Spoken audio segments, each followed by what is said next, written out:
જામનગરમાં ઈ મેમોનો દંડ ન ભરનાર 3627 વાહન ચાલકોને કોર્ટ દ્વારા નોટિસ ઇસ્યુ કરી છે, જેમાં આગામી 14મી યોજાનાર લોક અદાલતમાં અથવા તે પહેલા ઈ મેમોનો દંડ ભરીને કાયદાકીય કાર્યવાહીની બચવા માટે તાકીદ કરવામાં આવ્યા છે।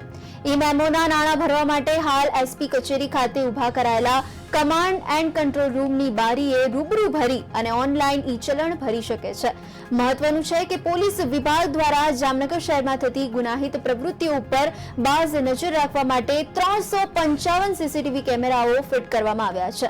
આ તમામ કેમેરાઓનું સીધું એસપી કચેરી ખાતે ઉભા કરાયેલા કમાન્ડ એન્ડ કંટ્રોલ રૂમ ખાતેથી મોનિટરિંગ કરવામાં આવે છે, જેમાં ટ્રાફિક નિયમોનો ભંગ કરનાર વાહન ચાલકોને ઈ મેમો દ્વારા દંડ કરવામાં આવે છે। આવનારા સમયમાં તારીખ 14/9 રોજ રાષ્ટ્રીય લોક અદાલત છે, જેમાં જેટલા પણ પેન્ડિંગ ઈ ચલણ છે તે બાબતના નિરાકરણ આવવાનું છે જે માટે અત્રેથી તમામ તંત્ર તરફથી તાકીદ કરવામાં આવેલ છે કે જેટલા પણ ઈ ચલણ વાહન ચાલકોના બાકી હોય એ લોકો વહેલામાં વહેલી તકે રાષ્ટ્રીય લોક અદાલતની પહેલા આપણે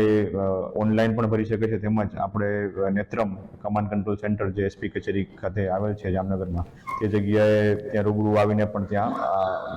ભરી